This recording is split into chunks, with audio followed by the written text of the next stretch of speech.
Le syndrome du piriforme existe. Non. Les kinés ne sont pas assez formés au bilan neuro en sortant d'école. Oui. La neurodynamique est indispensable pour soulager une sciatalgie. Non. La médication peut être indiquée en cas de douleur nerveuse.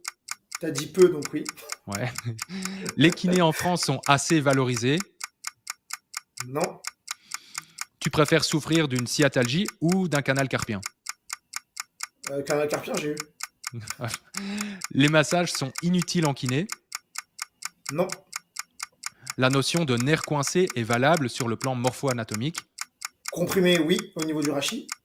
Okay. On peut libérer un nerf avec des manipulations. Non. Et enfin, on peut gagner en mobilité nerveuse. Oui, mais. Ok.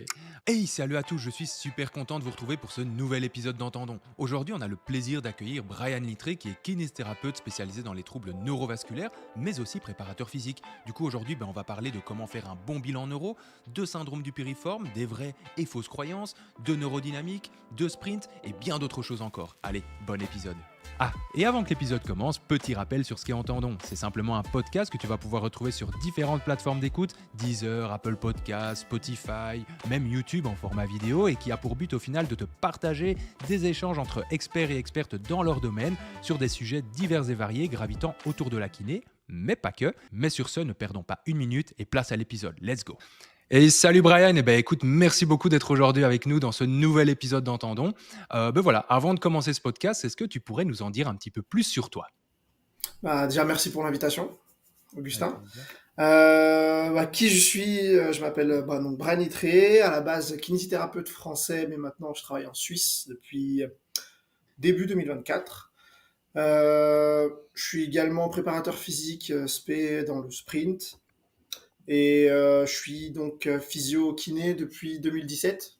Et dans mon parcours scolaire, on est passé par un lycée en région parisienne dans le 93 où j'ai vécu toute ma vie à part maintenant. Dans le sport, le football américain, pour ensuite passer en kiné. Et avec chance, j'arrive à trouver mon bonheur, parce que je trouve que c'est pas forcément donné à tout le monde d'être heureux dans son travail. Exactement, ouais. Et depuis 2018, grâce aux mémoires que j'ai pu faire sur les problématiques en lien avec les problèmes de nerfs et leur traitement, j'ai pu publier, enfin j'ai eu la chance en tout cas de pouvoir publier mon mémoire et d'être sollicité par des personnes éminentes dans le sujet comme Laurent Fabre et d'autres personnes qui ont participé à mon parcours. Et donc depuis 2018, j'enseigne également sur les problématiques de nerfs,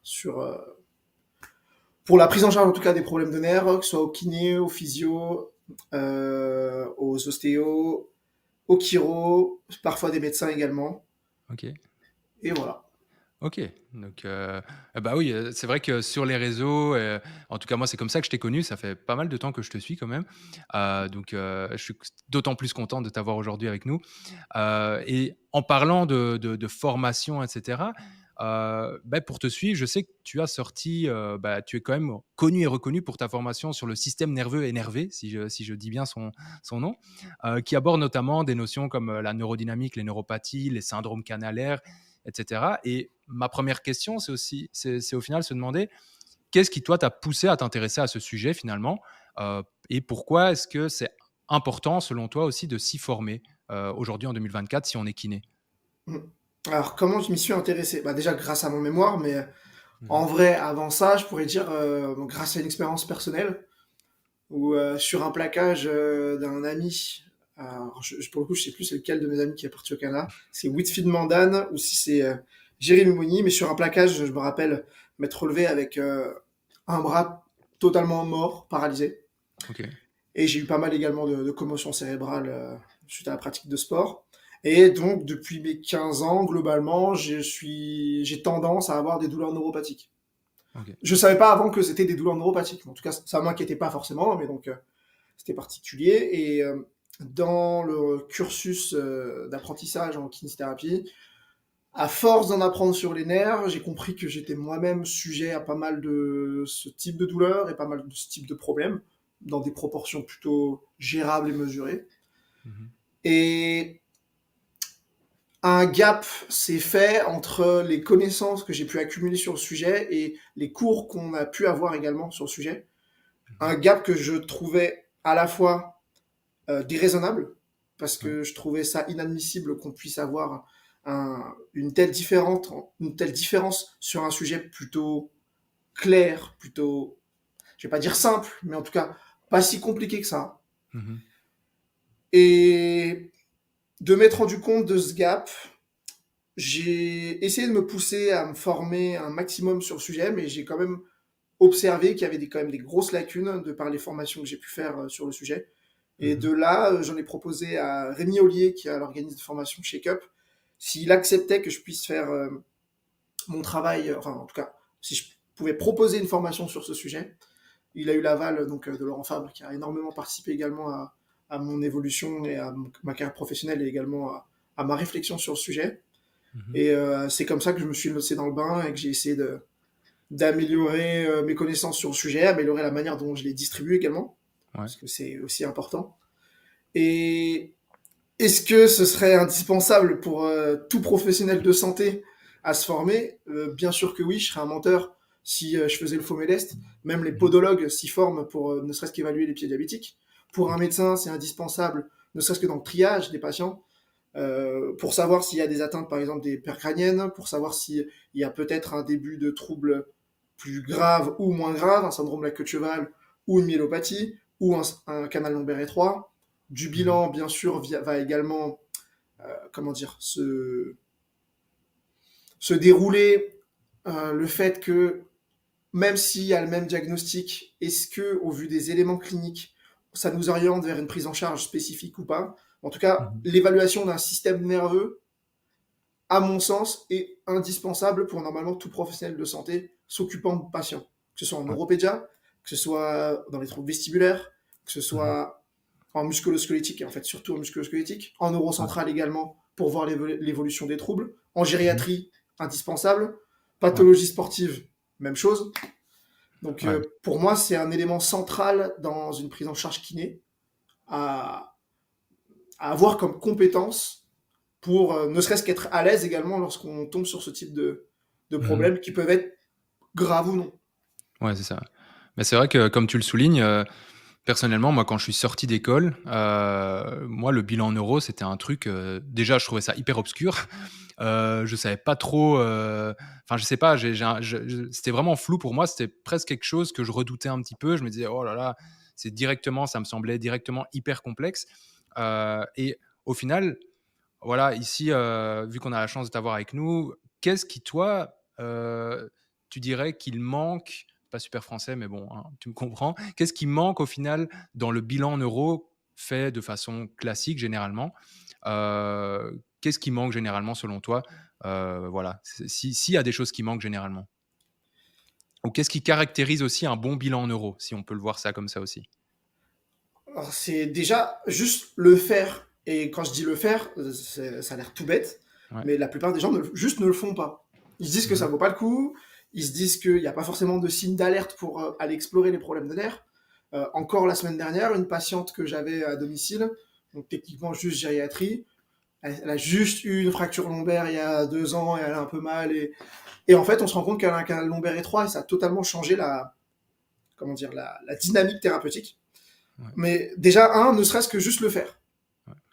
Deux, le faire avec les bons outils. Si vous faites un bilan sensitif avec les mains, ça ne permet absolument pas d'avoir des informations pertinentes sur l'état de sensibilité du système nerveux.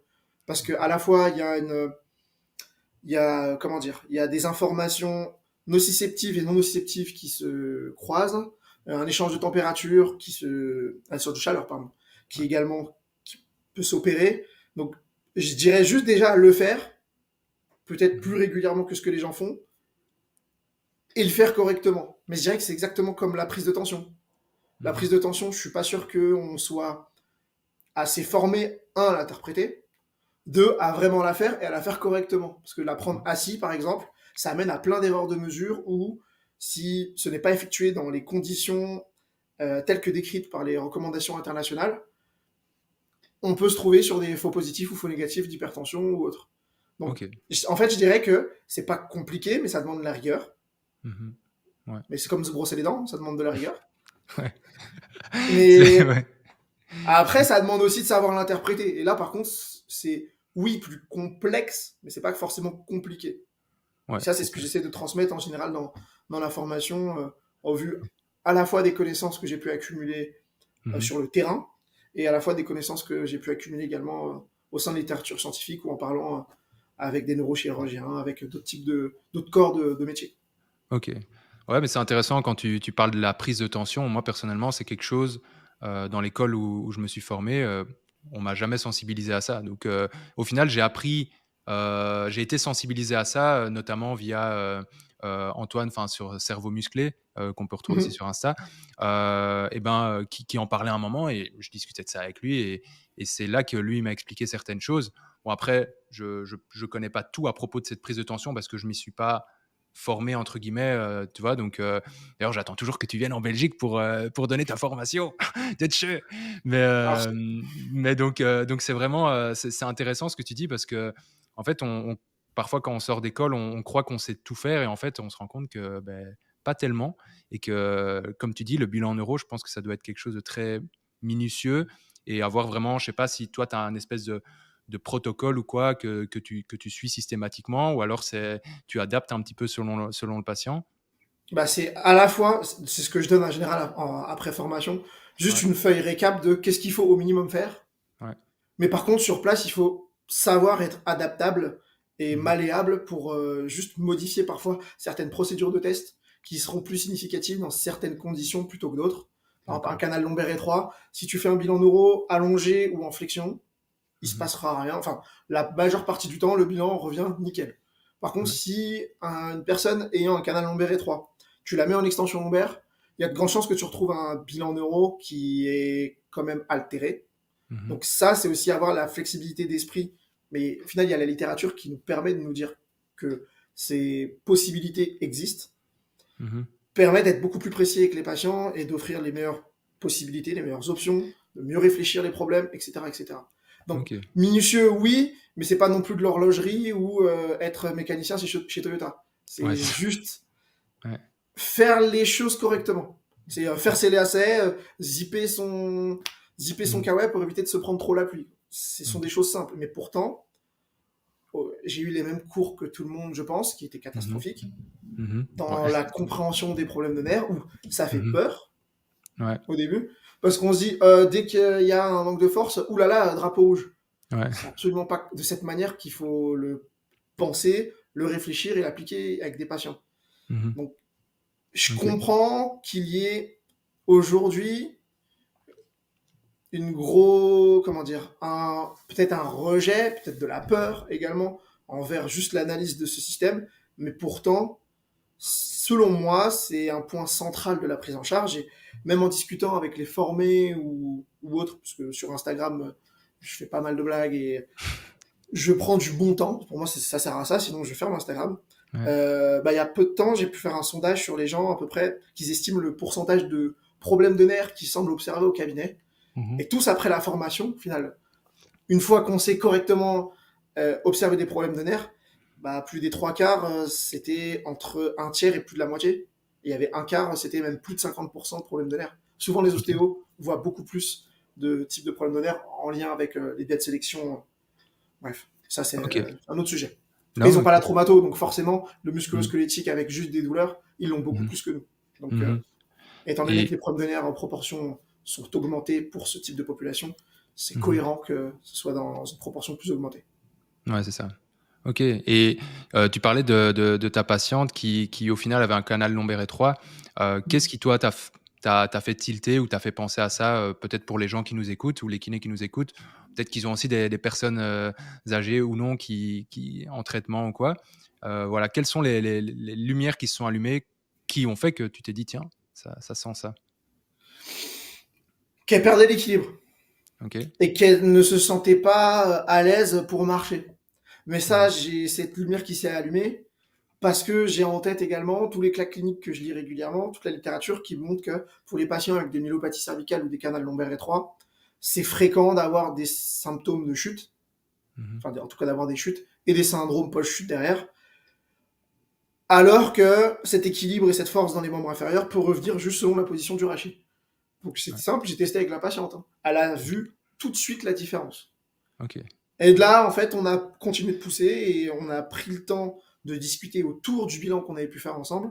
Et elle-même a très bien compris comment est-ce qu'elle pouvait mieux gérer son corps et son dos, comment est-ce qu'elle pouvait mieux gérer son problème, parce qu'on a communiqué de par ce bilan. C'est comme si un Mhm. patient, allez, imaginons, il fait des étirements de ses Mhm. mollets. Sauf qu'il a une déchirure au mollet. Et toi, tu prends le temps sur un bilan pour lui montrer que bah, mon gars tiré sur un mollet qui s'est déchiré, c'est peut-être pas la solution la Mhm. plus pertinente. Bah, peut-être qu'il amènera à des comportements plus adaptatifs par rapport à son problème. Et là, Ouais. c'est exactement la même chose. En fait, cette dame, elle voulait se tenir droit. Parce qu'elle a dit, bah, quand je marche, dès que je vois que dans un miroir, je suis courbé, j'aime pas ça, j'essaie absolument de me tenir droit. Ok. Ouais. Et sauf qu'en fait, elle perdait l'équilibre après. Et en fait, en discutant et en poussant, elle avait de la claudication intermittente, etc., etc. Donc en Ok. fait, ça passe forcément également par une écoute Mhm. indispensable des patients. Mais donc, prendre le temps du bilan, c'est indispensable, voire prendre le temps sur plusieurs séances. Ouais. Personnellement, je prends le temps sur plusieurs séances du Mhm. bilan avec les patients. Ok. Ouais, donc c'est vraiment encore, on revient aussi à l'importance de cette anamnèse et de prendre toutes ces infos aussi que le patient va nous donner. Et au final, c'est quand j'entends la modulation, ça me fait un peu penser à la modulation des symptômes dont on parle beaucoup au final au niveau de l'épaule. Après, tu vas me dire, est-ce que du coup c'est encore autre chose, mais est-ce que Ouais, c'est mais dans la là, même veine ou pour moi, absolument pas. Enfin, Ok, le terme non, c'est est. intéressant. Ouais, Je trouve que ce terme est beaucoup trop sexy ouais, c'est pas pour faux. expliquer tout, pour mettre tout et n'importe quoi dedans, parce que là je parle de modulation du bilan en euros, enfin c'est quand même quelque chose. C'est pas Ouais, juste j'ai un peu moins mal ou j'ai pas mal. C'est ouais, ton nerf fonctionne ou fonctionne moins bien. ouais, d'accord. Donc pour moi Ouais, je vois. c'est totalement une autre manière de réfléchir, de juste j'ai mal à l'épaule, je serre le poing, j'ai moins mal à l'épaule. Ouais, c'est ça. Ok, ouais. Je fais une grosse différence entre j'ai un impact significatif en on-off sur un problème de nerf. Mhm. Ou oui, j'ai mal au genou, je fais de la rotation externe de cheville, j'ai moins mal au genou. Ok, Ouais. cool. Mais selon moi, je trouve ça dommage et triste que ça se retrouve et ça se couvre sous le même terme qui Mhm. pourtant implique des choses totalement différentes. Mais comme la Ouais, fibromyalgie, pour moi, c'est absurde ce terme. Ça ouais. regroupe à la fois des patients qui ont des pathologies, des neuropathies des petites fibres, à la fois des gens qui ont de la fatigue chronique, à la fois des gens qui ont des troubles thyroïdiens. OK. Et ça, c'est Un intéressant parce terme que qui est fatigant, quoi. ouais, parce que allez, j'ai déjà lu des choses comme ça à propos de la fibromyalgie où certaines personnes disent: «Oui, non, la fibromyalgie, c'est dans la tête» et cetera, tu vois? Ouais. Et donc ouais, et donc c'est intéressant ce que tu dis ici, c'est qu'au final, il y a pas une fibromyalgie, il y a une fibromyalgie et plein de sous-catégories presque, qu'on pourrait dire, avec, des causes différentes qui aboutissent au même Mais résultat, c'est-à-dire d'avoir, mal, un peu partout, mais voilà. Mais j'ai envie de te dire, c'est comme les tendinopathies. La Ouais. solution, enfin, moi en tout cas, c'est la manière dont je réfléchis. Mmh. Si j'ai un étudiant qui me fait un mémoire sur la tendinopathie et il me dit que la solution c'est faire des exercices, il y a de grandes chances que je lui mette un zéro. Ouais. La raison est que si le patient, par exemple, est déjà en surcharge, pourquoi tu vas lui mettre des exercices en plus? Mmh. Si la Ouais. personne est déconditionnée et qu'elle fait trop, est-ce que c'était peut-être pas juste être progressif? Est-ce que cette personne, elle a pris des fluorokinines ou elle est sous statine et comme par hasard, enfin, Ouais. bien sûr qu'il y a plein de sous-catégories et qu'il faut les comprendre et qu'on ne peut pas tout simplifier sous le même label et se dire ah la lombalgie, les exercices ça fonctionne à peu près. Ouais. Ah ça fonctionne à peu près. Au bout d'un moment, Mmh. il faudrait peut-être plus de précision. On en revient également Ouais. à comment effectuer un bilan. Juste de la précision et de la finesse dans ce que l'on fait, dans ce que l'on dit. Mmh. Parce que pour moi, ça amène à un flou qui n'est pas acceptable dans un pays développé qui se dit, enfin dans Ouais. une région où les pays développés se disent étant au top de la santé dans le monde, quoi. Ouais. Bah, en soi, quand on voit la littérature, pour moi, je m'y connais, je m'intéresse peut-être moins à tout ce qui est neuro, mais plus pour rebondir sur les tendinopathies, on voit que les auteurs essayent de plus en plus de sous-catégoriser, par exemple dans les tendinopathies d'Achille et cetera, selon les profils qu'on peut repérer avec l'anamnèse et cetera. Donc ça rejoint totalement ce que tu dis ici et je pense que ça pourrait vraiment, être un plus à l'avenir, après à voir. Mais ouais, comme tu dis, je pense qu'il y a plusieurs façons de. Enfin, un problème, au final, peut être causé par tellement de choses. Donc, d'où l'importance du triage Mmh. aussi. Euh, et ben, ici, au final, on a parlé donc de tout cet aspect un peu qui pouvait nous sembler flou au niveau de l'approche d'un bilan en euros. Est-ce que tu pourrais, même avant de continuer davantage, nous expliquer au final la différence, grosso modo, entre différents termes peut-être un peu obscurs qu'on peut lire, que ce soit les neuropathies, les névralgies, les syndromes canalaires, les radiculopathies, et peut-être juste, voilà, pas spécialement, on va pas passer 10 ans sur ça, mais je pense que la terminologie est hyper importante à comprendre pour savoir de quoi on parle. Parce que personnellement, moi, c'est des termes, quand je suis sorti d'école, je me disais, bon, qu'est-ce qu'on me raconte quand même, même si j'avais peut-être pu les avoir dans les cours, mais ce n'était pas toujours clair. Donc voilà, est-ce que tu pourrais nous dire un petit peu les différences entre ces différents termes? Alors, comme tu as dit, cette terminologie est extrêmement importante, sachant que même au sein de la littérature scientifique, beaucoup d'auteurs se fourvoient et se trompent dans ce qu'ils veulent pouvoir mettre en évidence. Je vais donner un exemple tout bête. Mhm. Euh, il y a un Français qui a fait une étude sur l'évaluation d'une radiculopathie, en fait d'un cluster de tests qui pourrait mettre en évidence une radiculopathie. Donc une radiculopathie, c'est une atteinte de la fonction du nerf Mhm.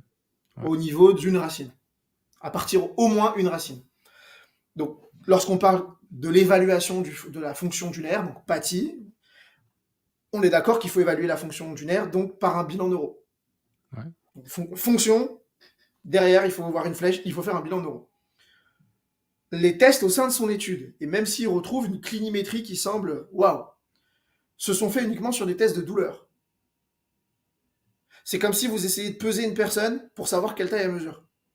Alors oui, globalement, quelqu'un qui pèse 140 kg, il y a peut-être plus de chances qu'il fasse peut-être plus d'un mètre 80. Mais Ouais. par contre, en fait, non, parce que tu peux faire 1m70 et faire 140 kg juste parce que tu bois du coca tous les jours. Ouais. Ok. Et pour moi, ce gros problème, c'est un gros problème parce que du coup, ça met du flou dans la tête des gens et ça amène à toujours plus d'incompréhension pour un sujet qui est plutôt simple. Lorsqu'on est sur de algie, douleur neuropathique ou névralgie, c'est de la douleur. Les tests sont des tests en lien avec la douleur. Ok. Point. Lorsqu'on est sur pathie, on est sur de la perte de fonction. Ni Ok. plus ni moins. Donc la notion de douleur n'est pas présente. Elle peut être Mhm. ajoutée ou pas. La patiente dont je t'ai parlé avec son canal lombaire étroit, elle n'avait pas de douleur gradiente dans les membres inférieurs. Je Ok. répète, elle n'avait pas de douleur dans les membres inférieurs. Elle avait Mhm. uniquement une perte de fonction bilatérale sur l'ischémie transitoire qui dépendait des mouvements, etc. Ok. Donc si je devais revenir donc sur la terminologie, neuropathie, c'est la fonction du nerf. Mhm. Névralgie, la douleur en lien avec le nerf. Et dedans, Ok. on a ou la mécanosensibilité nerf ou la douleur neuropathique. Donc Mhm. si je vous dis radiculopathie, c'est de la perte de fonction en lien avec une racine. Radiculalgie, douleur en lien avec une racine. Bonne chance Mhm. pour prouver. Hein. Et syndrome canalaire, ça impliquerait le fait qu'il y ait un trouble entre le contenant et le contenu, Mhm. donc comme un syndrome du canal carpien par exemple. Ouais. Encore faut-il le prouver, et voilà. Ouais. Ok. Non, mais c'est hyper clair comment tu l'as expliqué ici, donc c'est top. Donc, ouais, c'est vrai que on fait souvent un micmac et c'est intéressant de se dire qu'on peut dissocier au final cet aspect algique de cet aspect perte de fonction et que les deux sont pas d'office présents et que Alors, on les peut deux avoir sont l'un ou pas l'autre. d'office présents, on peut avoir ou l'un ou l'autre, mais les traitements également sont différents. Ouais. Ouais. Ok. Donc, et vraiment le gros problème selon moi, c'est que on peut sortir toutes les méta-analyses qu'on veut sur les Mhm. problèmes de nerfs, mais si dans la sélection des études, au niveau des critères d'inclusion, si un coup on parle de neuropathie, un coup on parle de radiculalgie, par exemple, Ouais. Ouais. Bah, bah ça. malheureusement on peut pas faire grand chose de ce papier. Hein. Ouais, Et la c'est population est trop très hétérogène, quoi. fréquent. Bah, c'est très fréquent, trop fréquent, et alors, qu'elle soit hétérogène, à la limite, pourquoi pas, selon le type d'étude, le design que tu veux, ce que tu veux en tirer, etc. Mais Mhm. si tu veux en sortir une donnée sur l'efficacité de traitement sur, par exemple, de la radiculopathie, tu ne peux pas te permettre de mettre des études sur la radiculalgie. Ouais. Et Ok. inversement. Mhm. Et sauf qu'actuellement, si tu vas analyser toutes les métadonnées, regarde les critères d'inclusion, tu te rends compte que même les auteurs dans le sujet qui sont payés des milliers, voire des millions pour écrire sur ce thème, Mhm. Je trouve qu'ils ont une incompréhension du sujet.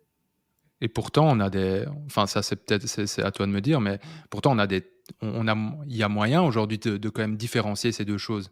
Parce que là, Oui, je com donc là, si j'ai bien compris, il y a quand même une problématique au niveau des études où on rassemble des personnes qui, sous une même thématique alors qu'elles ont pas spécialement la même chose, ou en tout cas pas mmh. de la même façon. Mais pourtant au final, je me demande, enfin je pense tout haut là, mais comment ça se fait que ces auteurs ne se disent pas, avec tout le respect que j'ai pour eux, tiens, ben on va tester et on va vraiment scinder les 2. Heu, Parce que je sais pas, pour moi Alors, si ouais, il y en a qui l'ont fait justement ouais, et là, ça fait des très, très belles études où on a un phénotypage. Un phénotypage, c'est ce qu'on parlait depuis tout à l'heure. Pouvoir en mmh, gros trier et sous-grouper les patients.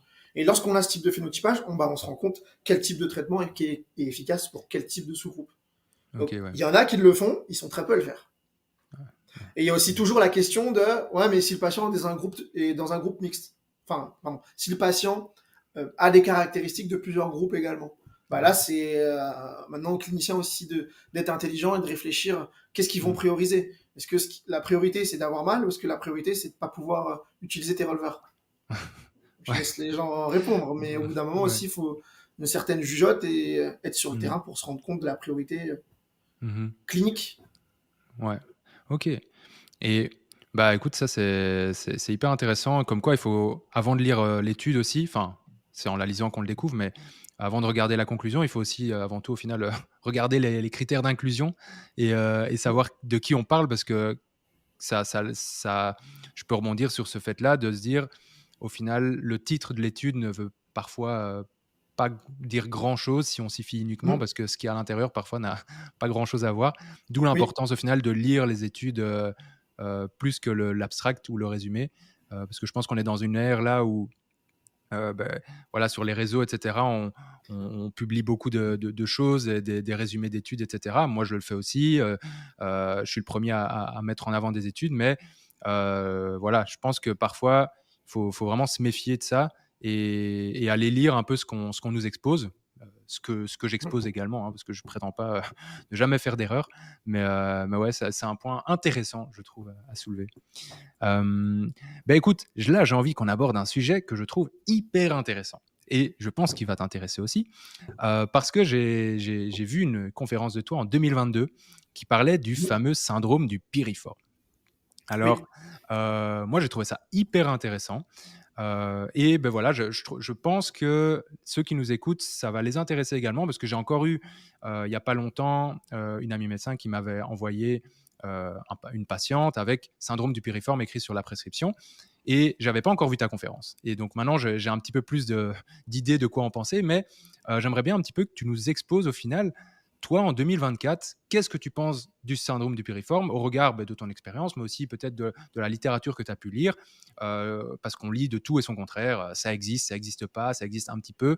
Ouais, voilà. Est-ce que tu pourrais nous faire un petit topo là-dessus? OK.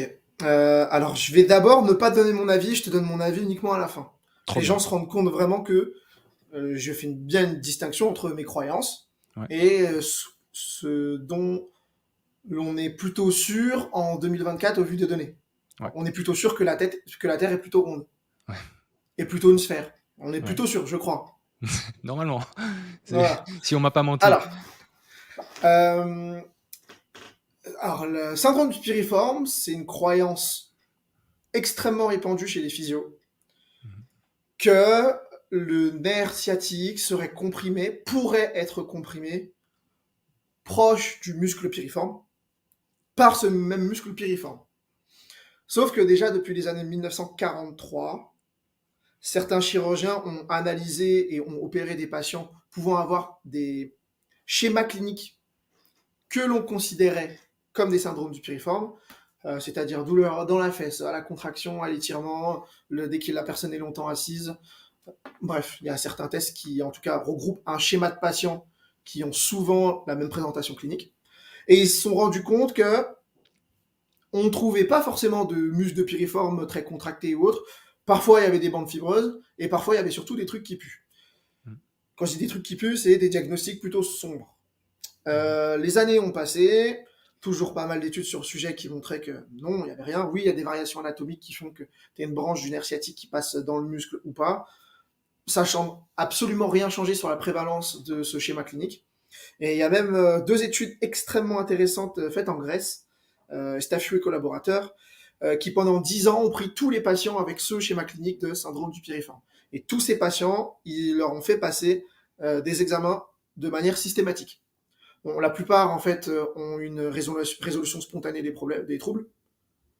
Ok. Là, je te donne mon avis. Ma croyance, c'est que ces patients avaient sûrement une radiculopathie lombaire, parce qu'au vu Ouais. des données sur les radiculopathies lombaires, il est fréquent d'avoir des douleurs dans la fesse sans irradiation, Mhm. d'avoir des muscles spasmés, en tout cas tight, sur le trajet du nerf, Mhm. sans que ce soit forcément le muscle problème, mais c'est en lien avec ce que l'on sait des problèmes de nerfs. Bref. Mhm. Et sur ces patients-là, ils se sont rendus compte que, où il y avait pas mal de résolutions spontanées, ou des petits problèmes de nerfs, mais qui venaient des lombaires, ou des problèmes de hanche. Et parfois, si c'était pas dans ce type de cas, là, c'était beaucoup plus complexe, dans le sens où c'était des atteintes liées à l'endométriose, des tumeurs, des tendinopathies calcifiantes, des Ouais. abcès, etc., etc. Enfin, en tout cas, des choses qui sont vraiment Ouais. plutôt pas Ouais. communes. Mhm. Et quand tu mets en perspective ça avec ce qu'on a peut-être, on a pu t'apprendre, on a pu m'apprendre que le syndrome du piriforme, limite, c'était là tout le temps. Il y a quand même une grande différence et une divergence entre une analyse des patientes faite de manière systématique, euh, claire, établie et très rigoureuse, et ce que l'on dit comme ça, la recette de grand-mère. Ouais. Mhm. Et maintenant, si je vais plus loin, c'est que si ces patients-là, donc douleur dans la fesse, à l'étirement, quand je reste assis longtemps, à la contraction, etc., on exclut les problèmes d'air, on exclut les problèmes de hanche, donc il y a de grandes chances qu'on tombe sur des problèmes plus ou moins graves. Si c'est pas des problèmes plus ou moins graves, donc scanner et IRM, on peut exclure d'autres pathologies. Mhm. Et qu'on va faire une endoscopie chez ces patients. Donc on va mettre une petite caméra proche du nerf et on va observer. Sinon, vous pouvez faire, avant ça, un réglage sur l'IRM qui va analyser la vitesse d'écoulement et la direction d'écoulement des molécules d'eau dans le nerf, à l'isotropie fractionnelle ou tenseur de diffusion. On peut se rendre compte que oui, effectivement, dans la zone de la fesse, il peut y avoir des points d'accroche chez certaines personnes. Et si on va mettre une caméra, on se rend compte que ça n'a toujours rien à voir avec le piriforme, en fait, Mhm. Ok. mais ça a à voir avec de la production de fibres de collagène que les gens font. Comme si Ok. je disais que certaines personnes font des... mince, j'ai oublié le nom, des cicatrices qui sont boursouflées. Ah, Euh, les cicatrices ouais, kéloïdes. voilà, des kéloïdes. Ouais. Voilà. Ce n'est pas ça, hein, bien Ouais, sûr, ouais. mais en tout cas, de la fibrose qui peut se faire. Ok. Et le truc, c'est que pendant longtemps, on a pensé syndrome du piriforme parce que parmi les solutions qu'on offrait à ces patients, c'était ou faire une résection complète du muscle piriforme. Alors, bien vu les dégâts. Alors, c'est sûr que derrière, de toute façon, tu vas faire une neurolyse. Donc, si en fait, tu as coupé des fibres qui posaient problème, ouais. Ouais. Ou injection de toxine botulique. Mais pareil, la toxine botulique, comme les anti-inflammatoires, lorsque tu l'infiltres proche d'un nerf, en général, ça a un effet sur au moins tout le membre ou une partie du plexus nerveux. Donc, en fait, Ok. Donc c'est difficile de dire que c'est spécifiquement dû à ça, quoi. exactement. Et Ok. ça change rien au fait que des gens puissent améliorer les patients en triturant la fesse, ils font ce qu'ils veulent, c'est pas mon problème. Là, je parle juste de la théorie. On Mhm. parle même pas des solutions, on parle uniquement de la théorie. En 2024, considérer que le syndrome du piriforme serait en lien avec un muscle contractile trop agressif pour un nerf Mhm. est déraisonnable et ou alors signe clairement un manque de compétences. Ouais. Là, ce n'est toujours pas mon avis, hein. Ouais, ouais, c'est ce que tu résumes, ce que tu nous résumes là, c'est vraiment ce que tu as appris en lisant la littérature Ouais, là, et voilà. on parle uniquement théorie, hein. Ouais, clairement, mais Donc, ça reste quand même intéressant, hein, c'est ouais, mais en fait, si je dis ça, c'est parce que les gens, en fait, ont vite tendance à aller s'offusquer et à le prendre ouais, pour eux. Genre, ouais, ah, ouais. moi, je fais la thérapie machin. Oh, quoi, il a dit que les pierres, il n'y avait pas d'énergie. Donc, oh, il a dit que l'homéopathie, ah, c'est un méchant. Il dit que les Mmh. homéopathes, non, non, on dit juste que Ouais. l'homéopathie, c'est globalement des billes de sucre. Donc, reste tranquille. Ouais, Là, c'est exactement la même chose. ouais.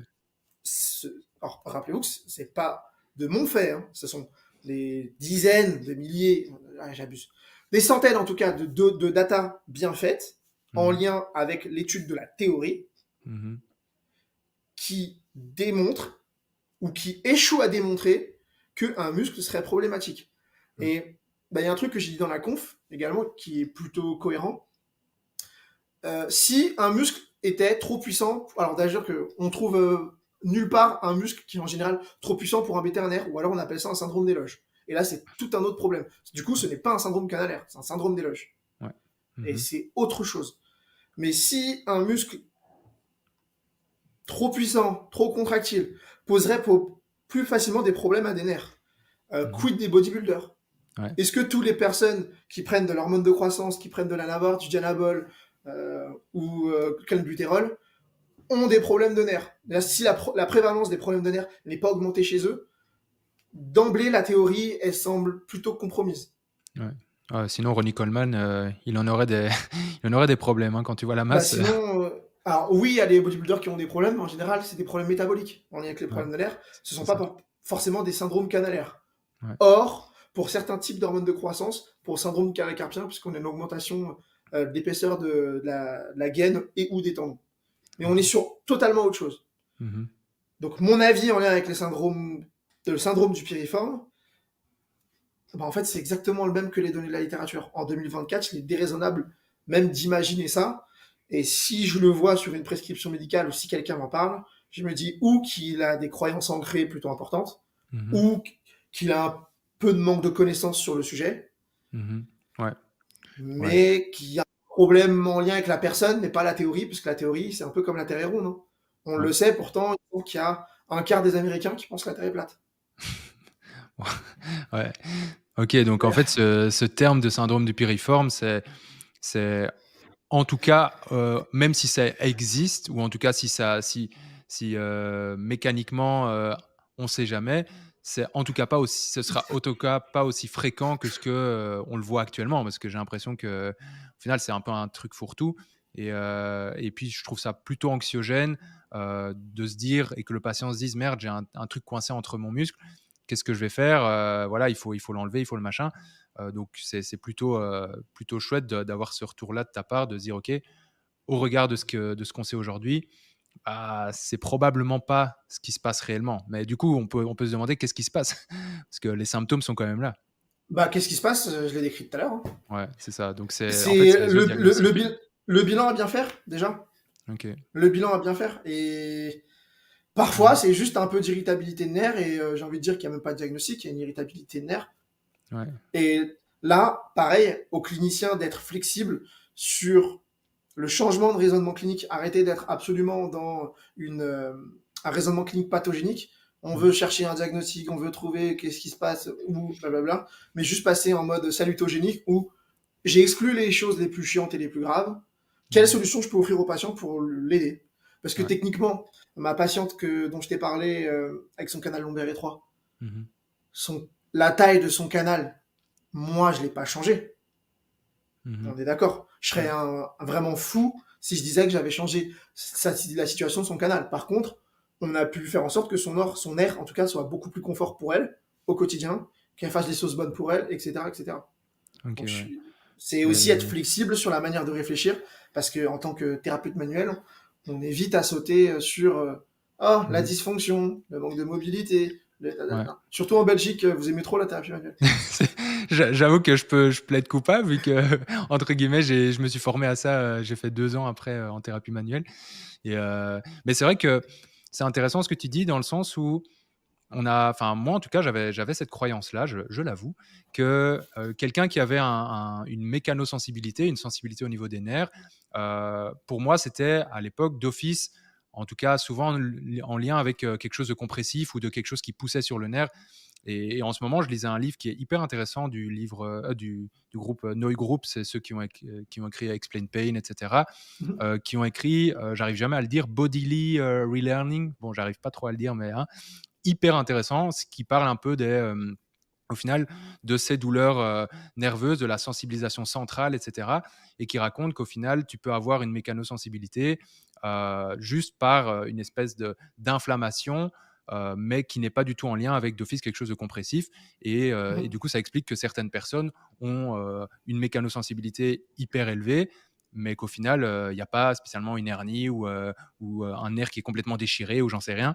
Enfin, j'exagère un petit peu mes termes, mais c'est pour imager.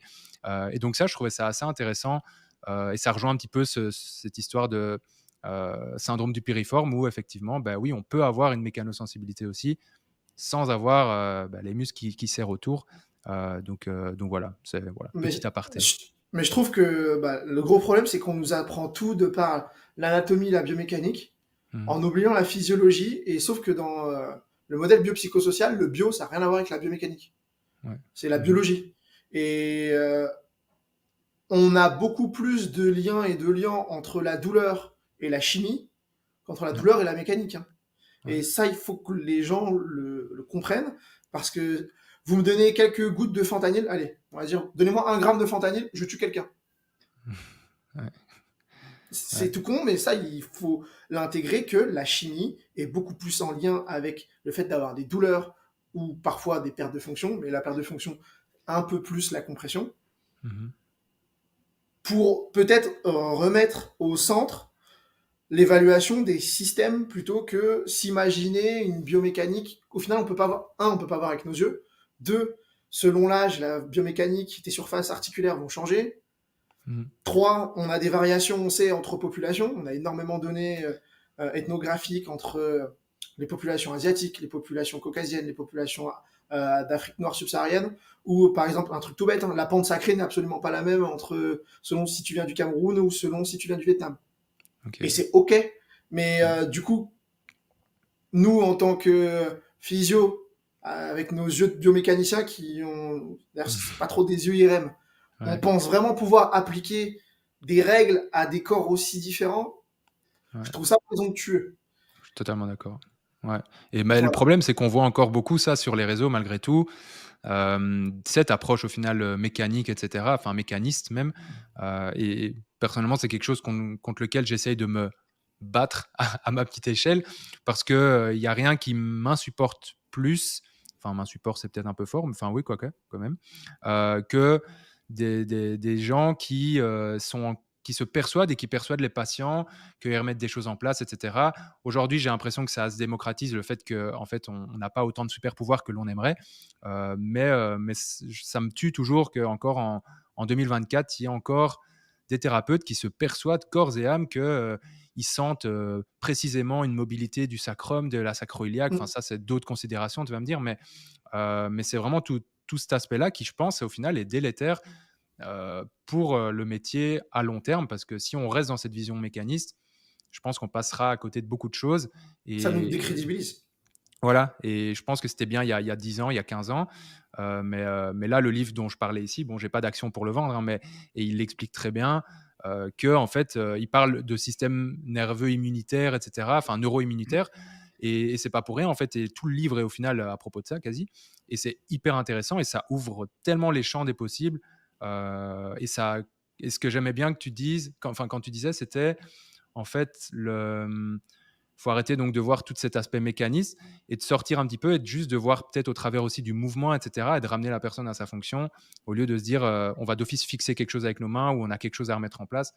Euh, Parce que perso, moi, j'ai jamais eu l'impression de pouvoir le faire. Du coup, au début, ça m'angoissait perso quand je suis sorti de kiné, OK. même en thérapie manuelle. Hein, moi, enfin voilà, certains profs, ils passaient derrière moi, ils me disaient mais tu sens, tu dois remettre ça, machin.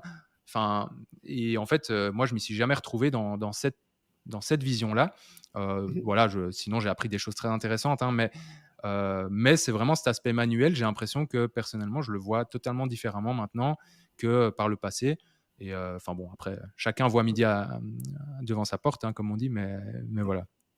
Et sachant que C'est c'est pas. Hop, sorry, je m'incruste en plein milieu du podcast, mais promis, ça va pas être très long. C'est simplement pour te rappeler que si tu désires toujours rester à jour à propos des nouvelles connaissances en kinésithérapie, mais également, pourquoi pas, acquérir de nouvelles compétences également, eh bien, va faire un tour sur fullphysio.com. En fait, c'est très simple. Sur Full Physio, eh bien, c'est plus de 1000 ressources qui vont t'aider dans ta pratique quotidienne de kiné. Ça passe par un logiciel de prescription d'exercices pour tes patients, des modules EBP, des masterclass données par les plus grands experts et expertes dans leur domaine respectif de la kiné, mais également des échelles, des scores et même des vidéos de strapping. Bon, je t'avais promis que ce serait pas très long, donc je vais m'arrêter là et je vais surtout te laisser profiter de la suite de l'épisode. Encore 1000 merci pour ton soutien. Ciao, ciao. que la mécanique et la biomécanique n'a aucune importance. Parce qu'une Oui, épaule instable qui vient irriter le plexus brachial ou comprimer une artère, ça a une importance. exactement. C'est juste, dans ce cas, il faut savoir l'évaluer Ouais. correctement, être sûr de savoir l'évaluer. Mhm. Bien sûr que ça rentre en compte. Je t'ai dit que je coachais également en athlète. Je vais passer un temps important à faire des retours vidéo, à faire des kilogrammes avec les athlètes pour leur faire comprendre ce que je peux attendre d'eux d'un point de vue technique et leur expliquer pourquoi. Parce que selon si tu utilises telle technique ou telle technique, le pic de force, il va pas être dirigé de la même manière. Donc, ça va te faire perdre peut-être 2 dixièmes sur ta course. 2 dixièmes sur un 60 mètres, 100 mètres, c'est extrêmement important. Donc, je dis pas que c'est inutile, mais par contre, dans le soin, c'est sûrement beaucoup moins utile que ce que les gens pensent. Ouais. Bah, ce serait pratique hein, si c'était un truc majoritaire. Enfin, ce serait même plus facile. Au final, on Oui. aurait telle technique pour tel truc. Au final, le métier, je trouve, serait même plus facile et il y aurait même pas besoin de faire autant d'études sur cet aspect multidimensionnel de la douleur parce que au final, on serait ah oui, ok, vous avez mal à la fesse, bon allez, petit trust et puis on n'en parle plus. Bah, dommage, ça fonctionne pas trop comme ça. Ouais. Ben, vu qu'on parle un petit peu de prise en charge, une prise en charge qu'on entend souvent dans le cadre on va dire de douleurs nerveuses, de mécanosensibilité, c'est la neurodynamique. Alors c'est un concept qui a été aussi un petit peu décrié, j'ai l'impression. Moi personnellement, quand on me l'a appris, on me disait qu'il fallait soit faire les gliders, les slides, les machins, donc soit étirer le nerf, soit le faire coulisser. Puis j'ai l'impression qu'il y a eu un paradigme dans lequel on est un peu encore, je pense, où on se dit, ben, c'est peut-être pas si ouf que ça de tout le temps vouloir étirer un nerf comme on voudrait étirer un muscle. Les réactions ne sont pas les mêmes au final. Qu'est-ce que toi, tu en penses déjà de la neurodynamique en 2024 ? Est-ce que ça a sa place dans la prise en charge des douleurs, on va dire, nerveuses ? Et comment est-ce que toi, tu conseilles, grosso modo, de mettre ça en place, si c'est possible, en tout cas de le résumer au sein de ce podcast, évidemment.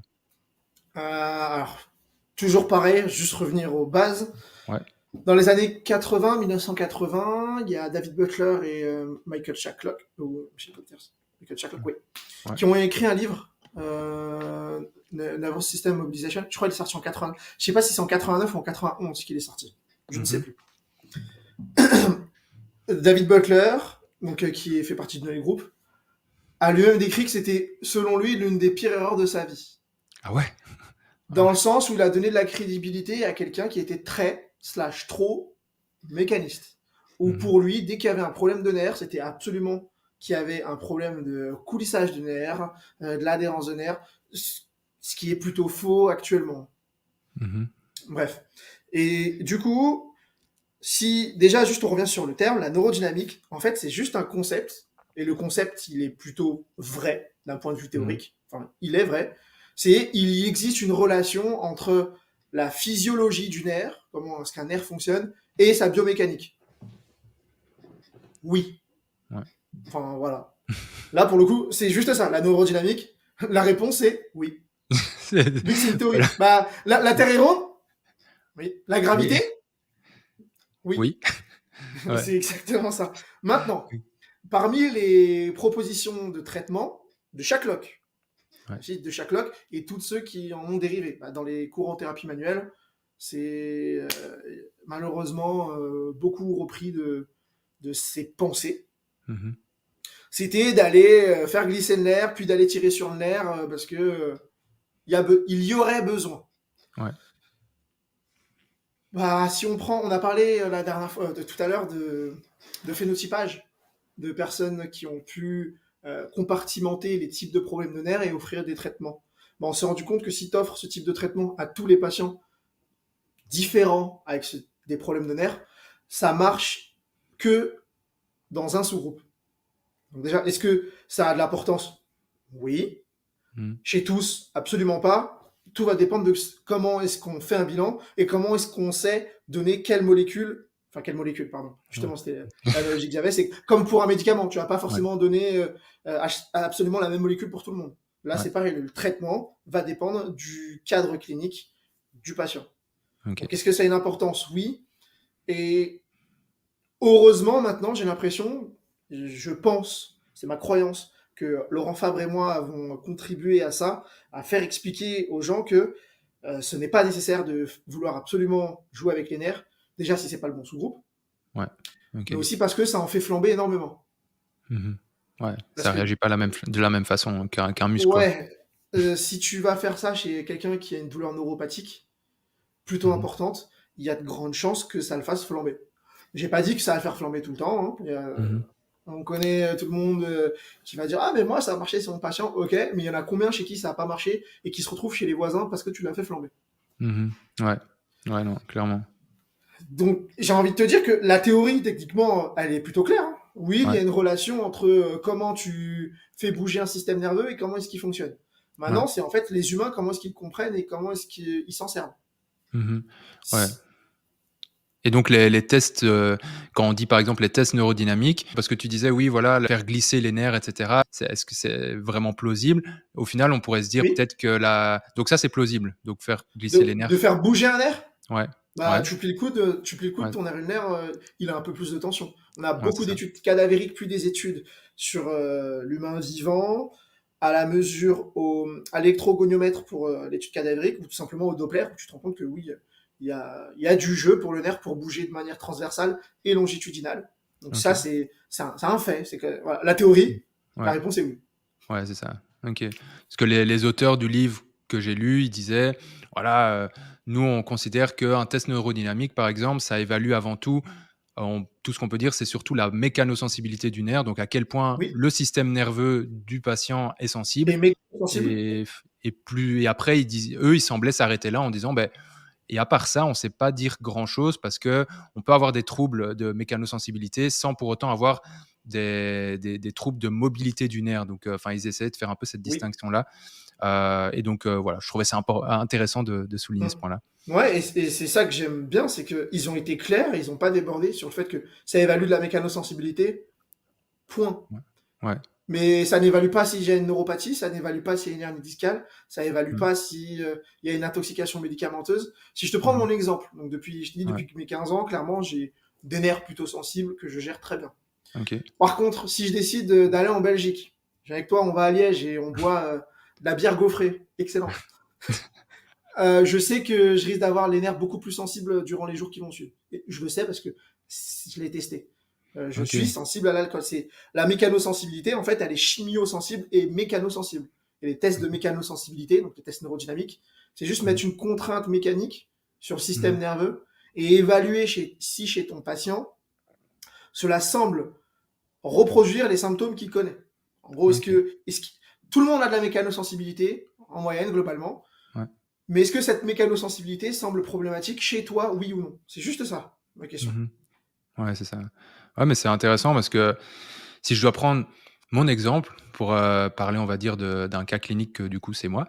Moi, ça fait depuis 5 6 ans, tu vois, j'avais, des espèces de sciatalgie un petit peu comme ça, mais qui partaient de la fesse et qui s'arrêtaient au genou, tu vois? Mais de façon Syndrome du hyper. filiforme, ça. Ouais, mais tu sais qu'au début, je raconte ça parce que j'étais en TP, non, c'était il y a plus, ça a commencé il y a 7 ans, je pense, et j'étais en cours et je disais: «Mais attends, mais qu'est-ce que j'ai?» et cetera. J'ai une hernie discale, machin, et en fait, je demandais à mes profs et j'ai eu plein de théories, et au final, maintenant, parce que je comprenais pas, en fait, ça venait, ça partait sans raison, enfin, tu vois? J'étais tranquille, 3-4 semaines et puis ça pouvait revenir pendant 3 4 jours, puis basta, plus rien après, heu et heu et en fait, en lisant, en me renseignant sur le sujet, j'en ai conclu au final que j'étais peut-être juste mécano-sensible, à ce niveau-là. Alors, c'est intéressant ce que tu dis avec, l'alcool, par exemple, et cetera, parce que je remarque effectivement que ça vient j'ai plus facilement ça quand soit, je suis un peu plus fatigué ou, que peut-être je bois un petit peu plus d'alcool, donc c'est hyper marrant de voir, que ça se rejoint. Donc Parce que j'ai c'est toujours. connu. C'est un neurotoxique, l'alcool. Pour OK. les. Enfin, Bah, tu vois? Donc, ouais. c'est et parfois c'est bon, là, par exemple, je suis tranquille depuis quelques mois, mais je sais que parfois Et ça peut sobre. revenir. Mais ouais, mais pourtant je bois quand même de l'alcool, mais c'est un truc de fou, et j'ai jamais vraiment trouvé la parce qu'au début, j'étais parti sur le syndrome du piriforme, mais c'était bizarre parce que j'avais ça une fois de temps en temps à droite, une fois de temps en temps à gauche, mais sans j'avais jamais mal la nuit. Enfin bref, on va pas faire tout mon cas clinique, mais et du coup, j'ai jamais vraiment trouvé la réponse. Donc, j'en ai conclu que j'étais mécanosensible, peut-être de par le fait que j'ai eu certains traitements médicaux quand j'étais plus jeune, dû à une maladie grave qui irrite, heu les nerfs peut-être. Donc c'est des produits assez agressifs pour les On nerfs. sait que les chimiothérapies sont neurotoxiques à fond. Ouais. Si je me trompe pas, pour le diabète, la metformine liée à la Mhm. carence en B12 peut être irritant. Enfin bref, on Ouais. a aujourd'hui beaucoup de données Mhm. sur quelles sont certaines molécules qui semblent Mhm. déclencher la mécanosensibilité ou détruire les nerfs. Ouais. Et ça peut Ça, c'est alors dans ce plutôt cas-là, clair. ça pourrait par exemple des traitements comme ça, des chimios, etc., qui ont été administrés, je sais pas, à 20 ans, pouvoir, on va dire, influencer après la santé du nerf après à long terme. Bien Ouais. sûr. Donc ça, c'est plausible comme Maintenant, théorie, quoi. je suis condamné à vie, moi, Mhm. à prendre soin de moi, sinon je vais avoir des douleurs de nerfs. C'est pas Ouais. grave, au Ouais. final. Mais c'est Ouais. juste que. Mais c'est au final le même principe que quelqu'un qui se fait un croisé. Quelqu'un qui se fait un croisé, il est condamné à vie. S'il veut ne pas avoir trop de douleur dans son genou et de confort, Ouais. aller de temps en temps à la salle, Ouais. Ouais, c'est ça. mobiliser son genou. Mhm. Moi, je suis condamné à vie à assumer si je bois un verre. Ouais. Éviter de tirer sur mes nerfs comme un débile en pensant que ça va régler mon problème de nerfs, alors que Ouais. ça n'a rien à voir avec sa mobilité. Ouais, ok. C'est une analyse globale de la situation. Mhm. Ouais, mais c'est vrai que moi, ce qui m'a aidé beaucoup, par exemple, c'est d'aller travailler les jambes à la salle. Tu vois. Alors qu'avant, je me serais dit jamais, t'es fou. Tu sais, si tu prends ça sur papier, tu dis non, mais t'as une sciatalgie, etc. Si tu fais du squat, comme certains influenceurs peuvent dire, attention, si tu fais du squat, machin, ça peut être dangereux. Alors, je dis pas, hein, c'est peut-être pas toujours la bonne idée d'aller te charger en squat si tu as vraiment une grosse mécanosensibilité, il faut respecter la douleur. Mais dans mon cas, moi, c'est vraiment un truc qui m'a aidé de fou. C'est d'en fait aller chercher un petit peu cet étirement, faire du Romanian deadlift, donc des choses progressives, mais qui, j'ai l'impression, améliorent ma mobilité et diminuent ma sensibilité, en tout cas ma mécanosensibilité. Donc ouais, c'est comme quoi l'exercice est quand même une clé de voûte souvent, mais peut-être pas chez tout le monde au même dosage, quoi. Alors, eh ben écoute, ici, on va en profiter pour un peu partir sur un autre sujet, mais qui rejoint un petit peu. Je sais que tu as sorti encore un projet récemment, notamment avec Olivia Ferrand, Touch of Science, qu'on peut retrouver aussi sur Instagram, concernant, si tu me dis si je me trompe, le triage des troubles neurovasculaires. Euh, Vasculaire, oui. Enfin, vasculaire, ouais. le triage, dépistage et le traitement des troubles vasculaires. Ok, ouais, tu vois, j'étais trop dans la neuro, je mets neuro partout maintenant. Est-ce que au final, toi, tu aurais 2-3 exemples de situations cliniques qui pourraient nous montrer ou nous démontrer à quel point c'est important quand même de se former aussi à ce type de triage? Parce que honnêtement, moi, le triage vasculaire à l'école de kiné, ou alors je m'en souviens plus, j'en ai pas beaucoup entendu parler, ou alors des notions vraiment, tu sais, vite fait données, mais en tout cas qui m'ont pas marqué, et je pense que je suis vraiment pas le seul. Voilà, est-ce que tu pourrais un petit peu nous en dire plus et voilà, peut-être nous expliciter ça au travers de cas cliniques pour qu'on comprenne? Pour faire simple, deuxième cause de mortalité dans les pays développés, les troubles, les maladies cardiovasculaires. En un, ce sont les tueurs. Ouais. Première cause d'erreur diagnostique dans les services d'urgence, les troubles Ok. vasculaires. Et en un, on a l'embolie pulmonaire. Ok. Wow. Première cause de dépenses, et c'est en lien avec Mhm. justement la mort et les erreurs diagnostiques, c'est pareil, les troubles vasculaires. Ouais. Et je sais pas si tu vois sur mon Insta, mais j'ai beaucoup, beaucoup, beaucoup de témoignages de gens Ouais. formés Ouais. maintenant J'ai et vu dans qui tes en stories. identifient beaucoup plus souvent que ce qui était avant, ou avant Ouais. ils pensaient ne pas en identifier.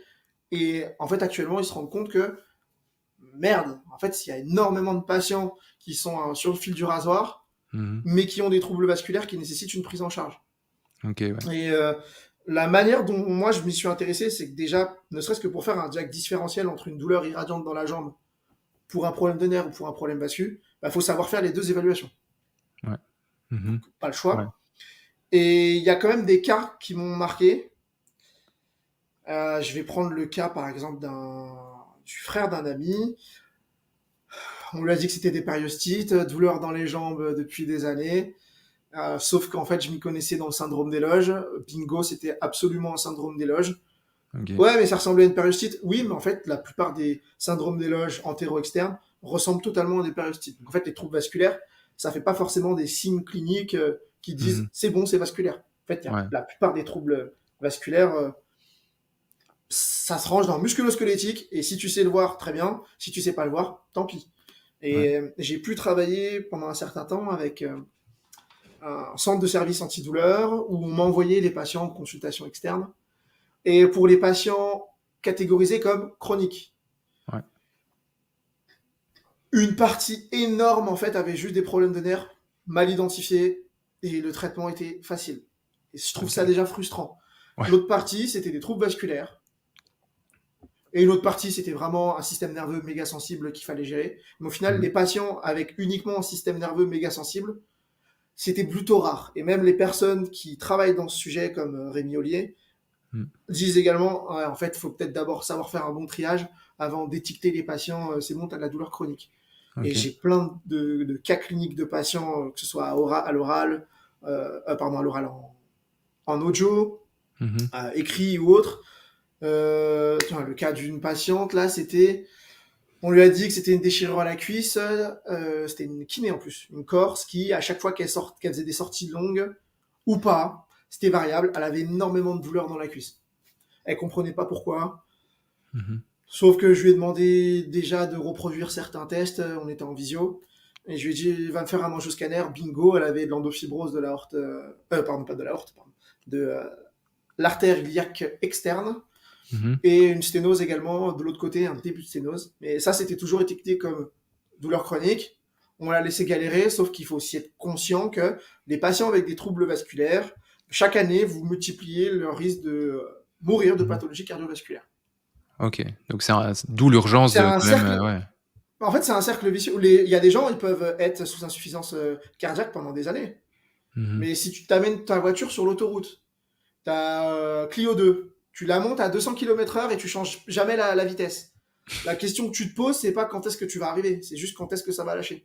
Les systèmes Ouais. vasculaires, c'est, à mon sens, plutôt de cette manière également que je le comprends, c'est déjà quand tu as un problème, il faut juste déjà réfléchir en système. Et tu as Mhm. pas mal de données épidémiologiques qui nous montrent que des patients avec des artériopathies du membre inférieur, par exemple, ont un pronostic pire qu'avoir un cancer sur les 5 premières années. Ah ouais. Sont plus sujets à avoir des arrêts cardiaques, sont plus sujets à avoir du diabète, et ça fait en fait un espèce d'effet cocktail. Sauf que Ok. l'effet cocktail, c'est pas 1 plus 1 égale 2. Ouais. Jean-Claude Van Damme, il l'a dit, 1 plus 1 égale 11. C'est- Ouais, c'est vraiment c'est exponentiel en fait. C'est au plus t'accumules, au plus. Plus tu as euh, des risques. Ok. Et ouais. Et le gros problème, c'est que pareil, j'ai pas été formé à ça en Bah IFMK. ouais. Il y Moi a non très plus. peu de médecins qui sont formés. Au Mhm. final, les patients sont censés voir l'angiologue. Mais si le médecin généraliste n'a pas déjà les connaissances pour savoir le renvoyer chez l'angiologue, Mhm. on reste avec des patients avec des troubles qui ne sont pas identifiés ou mal identifiés. Mhm. Et j'ai envie de te dire que de toute façon, les cas en lien avec les troubles vasculaires, les gens formés en parleront mieux que moi. Ok. Parce qu'ils se rendent enfin compte du gap entre, en théorie, ce qu'il faudrait comme savoir pour aider les gens, et ça nécessite pas des années de lecture, ça nécessite pas des années de bachotage, Mhm. et l'impact que ça a sur la vie des gens. Alors, Ouais. il y en a qui diraient que c'est que 0,01%. Bah, bizarrement, c'est quand même une part très importante au vu des témoignages post-formation. Et j'ai des Mhm. personnes qui disent, bah, depuis que j'ai fait la formation, ça date de... On l'a sorti quand? En septembre? En Ouais. juillet. En Ouais. juillet 2023. Ils disent, jusque-là, j'en ai eu entre 15 et 20. Pouah.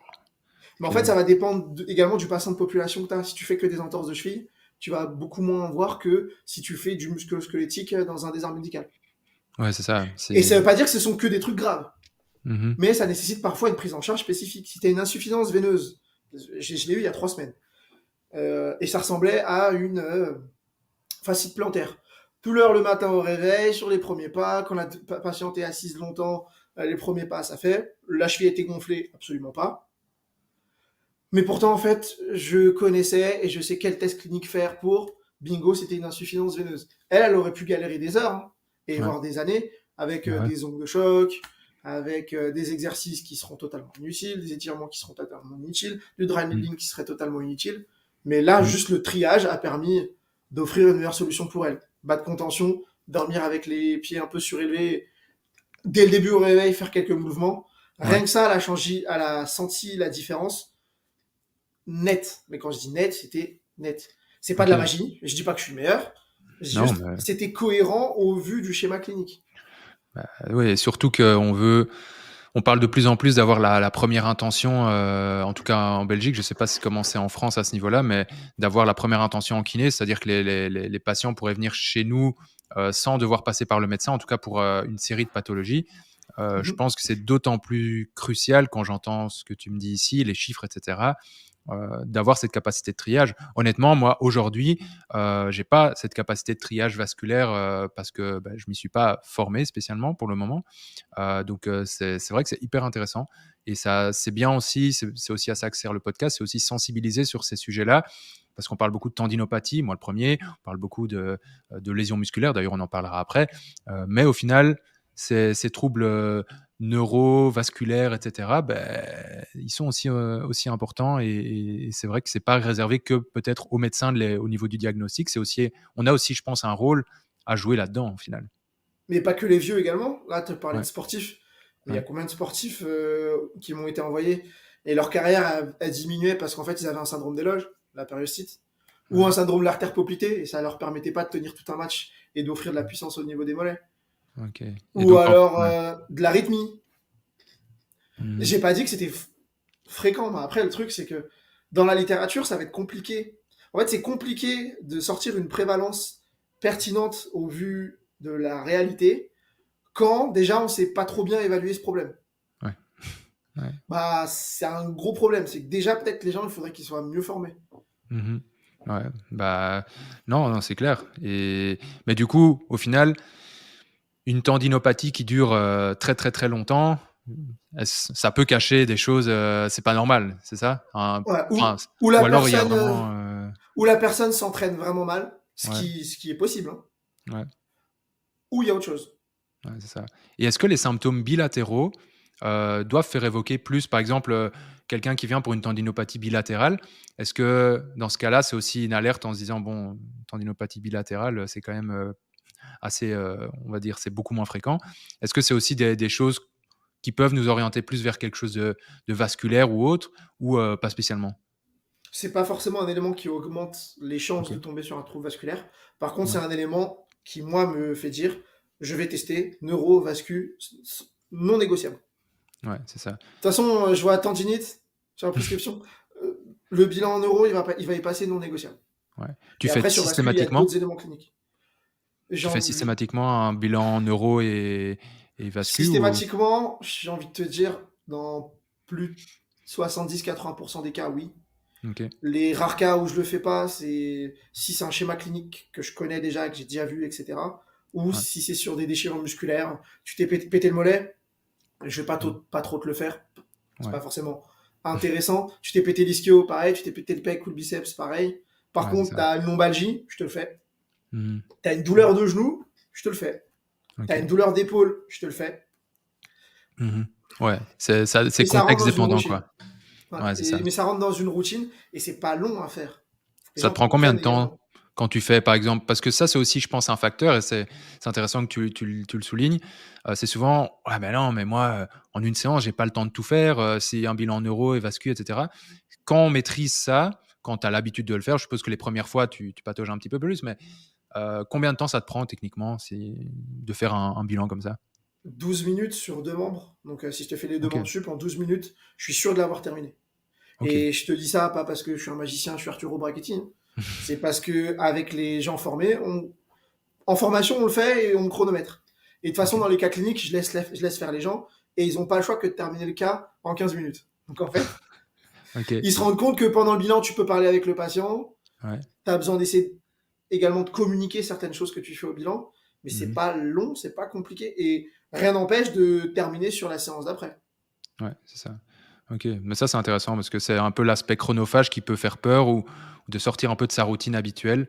Et donc c'est intéressant de savoir, au final, c'est pas long, ça peut être assez Non. pragmatique et ça peut, je pense qu'après, en fait, j'imagine que les patients que tu as bien redirigés, après une errance parfois même thérapeutique, bah après, tu as leur reconnaissance et leur confiance. Donc je pense que c'est vraiment du gagnant-gagnant, quoi. Mais c'est À ce surtout que tu gagnes niveau-là, du temps à investir du temps dès le début. c'est ça. Ouais, C'est c'est aussi vrai. ça.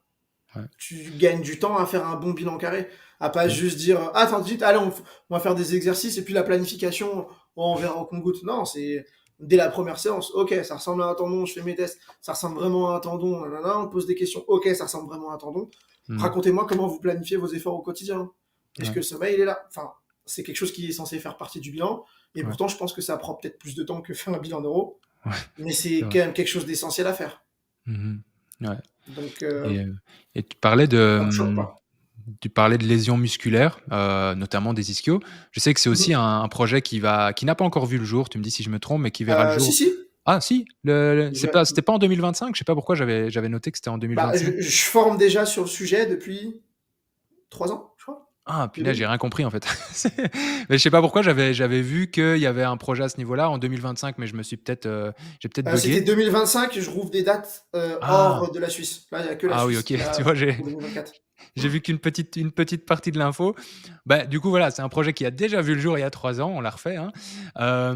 Et c'est aussi quelque chose qui, personnellement, m'intéresse énormément, et je pense qu'il intéressera beaucoup de kinés qui nous écoutent, je vais y arriver. C'est ces lésions musculaires, notamment aux ischios. J'ai l'impression qu'on a beaucoup de choses dans la littérature qui en parlent, le fameux Nordic hamstring, etc. Mhm. Mais pour autant, j'ai pas l'impression que l'incidence de ces lésions diminue, ou tu me Non, dis elle si je me augmente trompe, même. voilà, elle augmente. Selon toi, au final, comment ça se fait? Voilà. Comment ça se fait qu'aujourd'hui, en 2024, on a de plus en plus d'études sur le sujet, etc. On a soi-disant des protocoles préventifs, etc. Mais au final, l'incidence augmente. Voilà. Quel est pour toi, au final, qu'est-ce qui manque peut-être aussi même dans les rééducations? Je te donne d'abord les datas, après je te donne mon avis. Ouais, comme d'hab. Les joueurs courent de plus en plus vite et sont de plus Mhm. en plus lourds. Et Ok. on a une relation très nette et précise entre le niveau de vitesse et la production de force dans l'ischio-jambier en lien avec la vitesse de sprint, de course. Ok. Il y a de plus en plus de matchs et on sait que la périodisation et la planification jouent avec le type de blessure type Mhm. entorse et ischio-jambier plus. On sait que même les clubs de haut niveau ne font pas de mesures préventives efficaces pour ce type de problème. Tu as parlé du Nordic hamstring. Non, les clubs pro ne le font pas. Ok. Ou alors, parfois, tu vois les vidéos ou même les études dans comment est-ce qu'ils le proposent, ils ne le font pas. Quand je te dis ils ne le font pas, c'est un squat et un good morning. On est d'accord que toi et moi, on fait une différence entre ces Ouais. deux. Ouais. Bah, maintenant, moi, je fais une différence entre un nordique fait de manière efficace, où c'est l'ischio qui travaille, Mhm. et un autre truc qui ressemble à un nordique, mais qui n'est pas du nordique. Ouf. Où on se jette et on attend que ça passe, On quoi. jette et au final, on n'active Ouais. que les mollets. Ouais. Il y a aussi le fait que le dopage dans le sport de niveau, la prise en charge des antécédents de blessures, Mhm. la prise en charge kiné également, Ouais. et la prépa physique. En fait, c'est un espèce de mélange de tout ce qui est mal fait, Ouais. qui fait qu'on s'en sortira absolument pas des blessures à penser qu'il y a une seule solution ou Mhm. qu'un protocole préventif. C'est déjà comprendre la situation et comprendre que dans des clubs, ça fonctionne extrêmement bien. Si tu prends le club italien où le logo il est violet, c'est pas Euh, Naples, c'est je vais ah pas pouvoir t'aider purée. là. Mais Mince. on le mettra Bah, au montage si jamais. eux, justement, ont fait une étude sur 12 ans où ils ont analysé pendant 10 ans le niveau de blessure aux ischio-jambiers, de blessure tout court des athlètes, et pendant 2 ans, ils ont décidé de faire leur intervention. En Ok. mode, ok, c'est bon, on a bien pris des mesures, vous voulez faire comme vous voulez. Maintenant, pendant 2 ans, on va un petit peu diriger et on va se dire, voilà ce qui serait bien. On va monitorer le niveau de charge, les joueurs qui sont considérés à risque, ils vont avoir ça. Tous les autres, ils vont avoir ça, et ça va être planifié comme ça dans la semaine. Et ceux qui jouent pas le match, ils vont faire ça. Et quand c'est une semaine à un match, ce sera ça. Une semaine à 2 matchs, ce sera ça. Je crois que c'est quand Mhm. même plus complexe que juste un Ouais. protocole. Le taux de blessure, il a été divisé par 4. Ok. Donc Donc, ça fonctionne. dont un c'était un apport en plein milieu de saison. Donc, déjà, au niveau de sa prépa, c'était. Ouais. Donc, on sait qu'on peut faire les bonnes choses. Ok. Mais il faut les bons staffs et il faut que le coach comprenne et il faut que l'athlète comprenne. Mhm.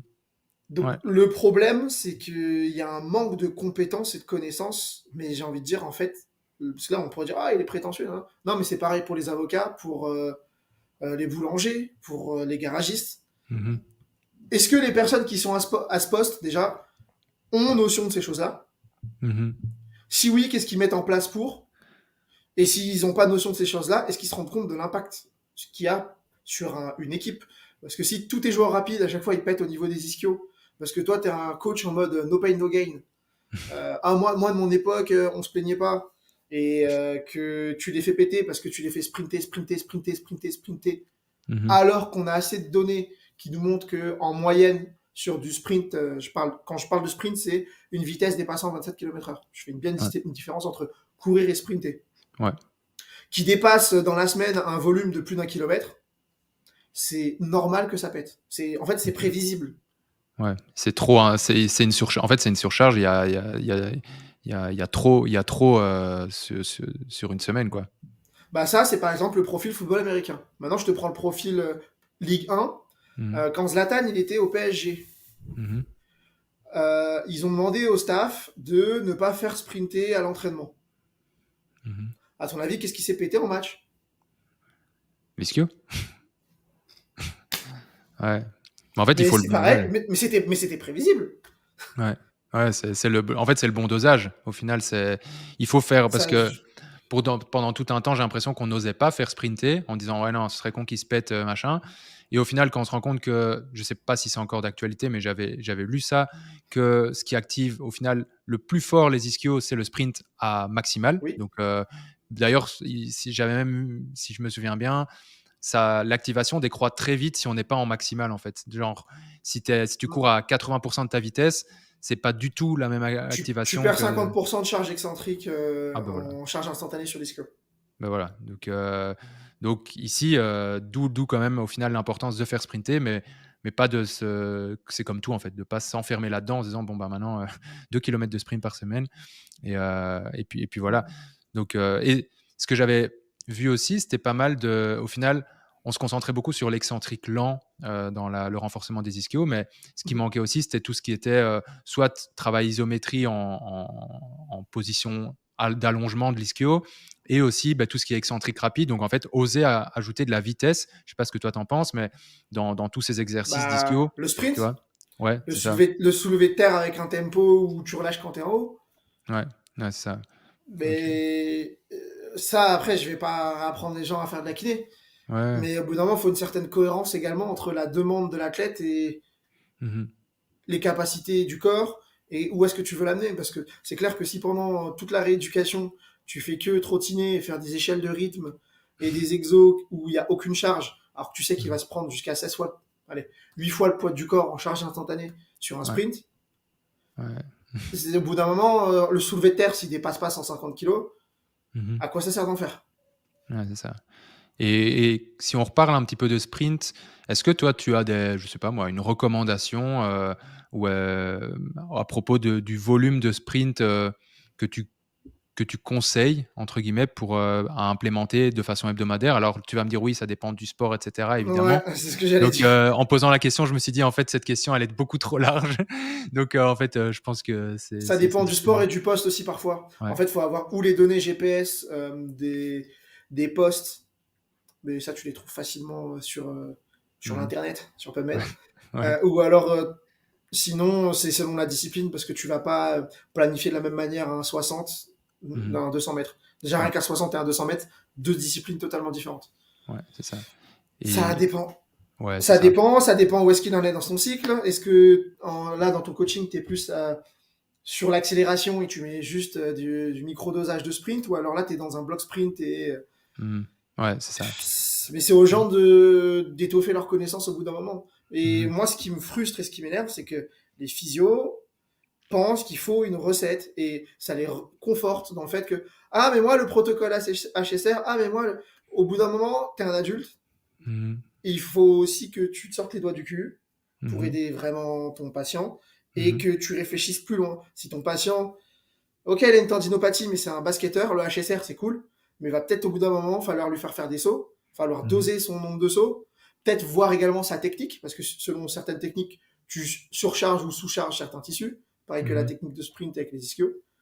Ouais. Mais c'est à toi, là, d'aller étoffer les connaissances, parce que le maître du staff médical, c'est censé être toi. Ouais. Voilà comment Ouais. moi je vois la chose. Bah, je te rejoins J'avais lu une étude il y a pas si longtemps sur un peu les degrés d'activation musculaire, et cetera, qui montrait au final que le degré d'activation musculaire, même pour des exercices d'ischio, c'était variable entre les individus. Et donc, en fait, ça expliquait aussi peut-être pourquoi tu pouvais pas faire le même protocole pour tout le monde, parce qu'en fait, Bernard et Michel, ils vont pas avoir la même activation exacte quand ils vont faire pour un même exercice. Ça va dépendre au final des caractéristiques intrinsèques du patient. Et je te rejoins totalement sur le fait qu'il n'y a pas de recette, ce qui nous arrange pas au final dans un sens, parce que ça rend les choses du coup plus complexes, ça demande de pouvoir périodiser, etc. Mais ça fait aussi, je pense, le charme, le charme un peu du métier, l'aspect Mais c'est réflexif. pas si compliqué, c'est ça le Ouais, truc. c'est ça. Et tu as parlé des caractères intrinsèques, mais aussi quelle intention tu mets dans l'exercice. Mhm. Quand tu vas faire du développement de puissance avec un athlète et que tu veux une 6RM, c'est une 6RM. Je veux que la sixième rep, tu meurs. Et ça, Ouais. ça, je le dis vraiment à mes athlètes, c'est la sixième rep, tu peux plus. Si tu peux et t'es encore en stock, il faut que tu me le dises, parce que on est dans le moment de ton cycle, dans ta saison, on n'a pas le temps. On n'a pas Ouais. le temps de faire à Miami, de rigoler, de jouer. Non, là, on a besoin de développer de la perf. On a Mhm. besoin vraiment d'être efficace sur un temps court. Donc, il Mhm. faut qu'on soit millimétré pour péter les scores, quoi. Mais Ouais. c'est pareil en rééduc. À faire de la chaîne ouverte, à chaque fois à faire du 1000 reps ou des poids pour lesquels Mhm. tu pourrais faire 1 million de reps, c'est cool pour activer au début de rééducation. Mhm. À un moment, il faut peut-être mettre également une intention maximale dans tout ce qu'on fait.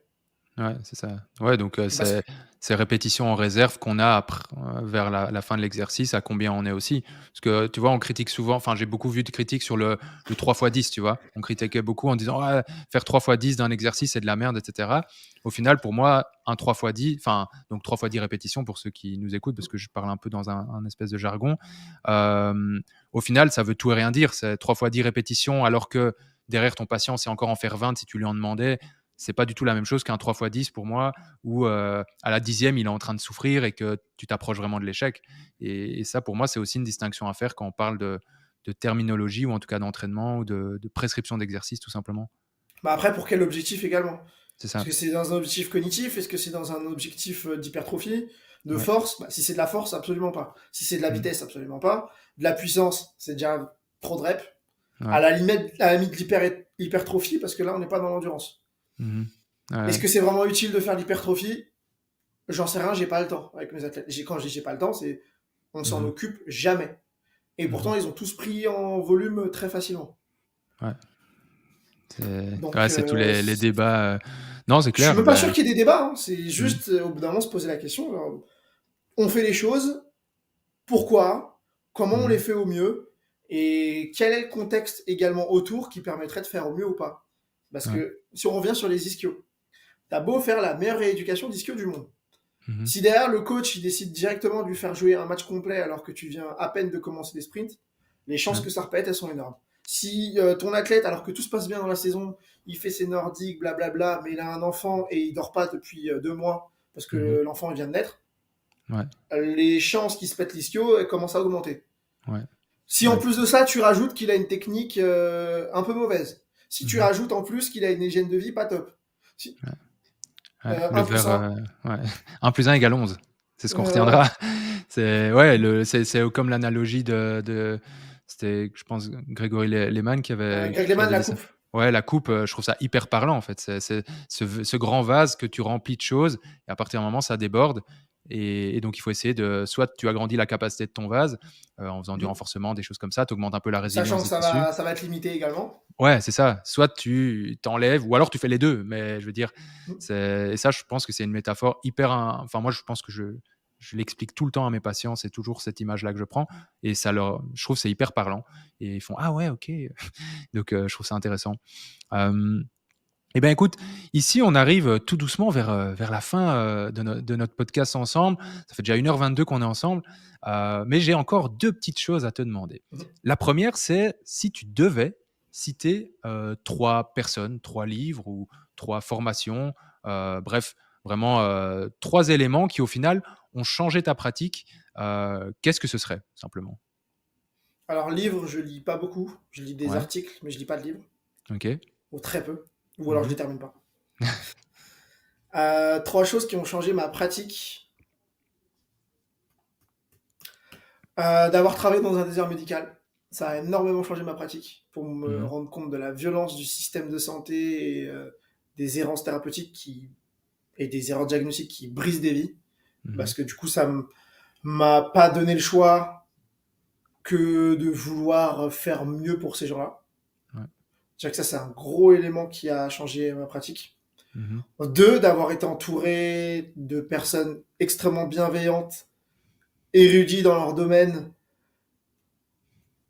Laurent Fabre, Anthony Alimi, Théo Chaumeil, Miguel Galland, Mmh. Marco Gabuti et d'autres que là j'ai sûrement oublié. Ouais. Mmh. Et de m'être formé en préparation physique Space Sprint Mmh. également, parce que OK. pour moi ça faisait sens dans...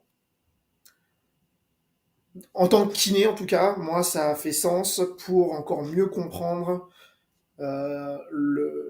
la période clé du retour au sport.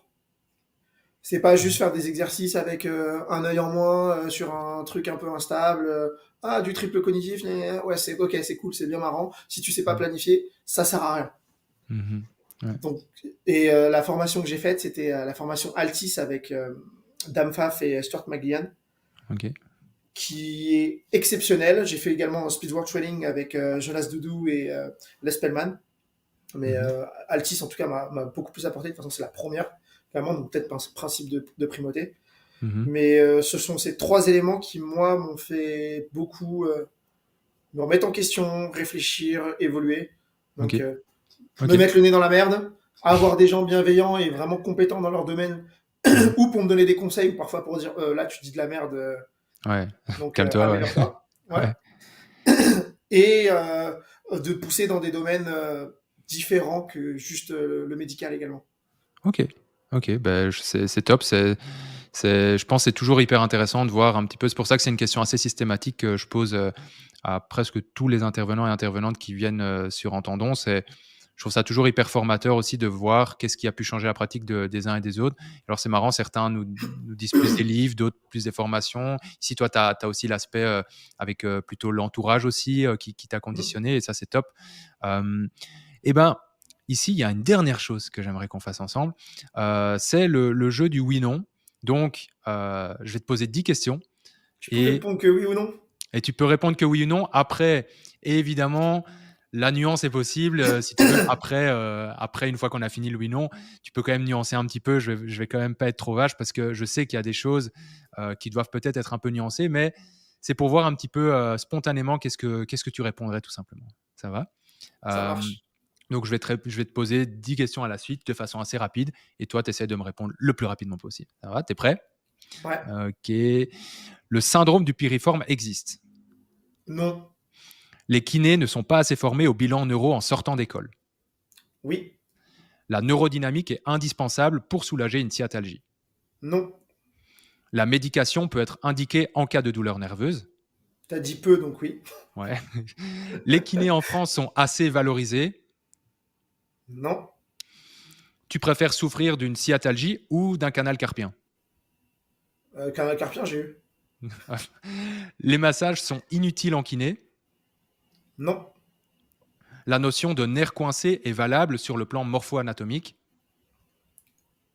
Comprimé, oui, au niveau du rachis. Ok. On peut libérer un nerf avec des manipulations. Non. Et enfin, on peut gagner en mobilité nerveuse. Oui, mais. Ok. Alors là, je te laisse si tu veux nuancer, si tu as envie de nuancer une ou deux petites choses. Comme ça, je te laisse pas juste comme ça. Euh, le massage, Ouais, dans le sens où c'est pas inutile parce qu'on peut capter des informations. ouais. Mhm. Ça m'est arrivé cette semaine, une patiente là qui, elle n'en pouvait plus, elle voulait ça aujourd'hui. Je me suis dit, ok, pourquoi pas. Au Pourquoi pas? début, Soyons on fous. parle pas, et au final, elle m'a offert plein d'informations, alors même que pendant le bilan, je prends énormément de temps. Ouais. Là, des informations sur son contexte, où en fait, elle a eu des décollements de rétine, et donc depuis 4 mois, elle était dans une situation catastrophique pour elle, énormément catastrophique, de Mhm. catastrophisme en même temps, quasi dépression, et elle veut s'en ressortir, mais là, là, là, là, et là, il y a un tel obstacle pour aller mieux. Et en fait, Ouais. ça Le nous a vase. permis de capter énormément d'informations. C'est Ouais. en ça où je trouve que c'est pas inutile. Ouais, OK. J'en fais Ouais, bah, rarement, mais en tout cas, ça m'a au moins prouvé qu'il y avait des situations qui étaient mmh. bénéfiques pour ce temps-là. Ouais, parfois le patient en fait, c'est con, mais si tu le rien que le toucher un petit peu et si en plus tu prends des infos, mais rien que parfois ça, ça permet aussi de qu'ils se sentent un petit peu, parfois c'est ce qu'ils attendent le plus et en fait, Ouais, parfois se faire opposition stricte, c'est pas tellement, une bonne idée selon moi. c'est pas Donc rentable. tu vois, c'est moi j'étais comme ça en fait. Honnêtement, au quand je suis sorti, alors je suis pas sorti il y a très longtemps de kiné en pour être honnête, ça fait quoi? Ça fait 5 ans. Mais quand je suis sorti d'école, pour moi, non, je touchais enfin, j'essayais vraiment, je me disais: «Non, je peux pas et tout», et en fait, avec le temps, je me rends compte que il faut essayer de jouer, en fait, avec ses attentes aussi. Mmh.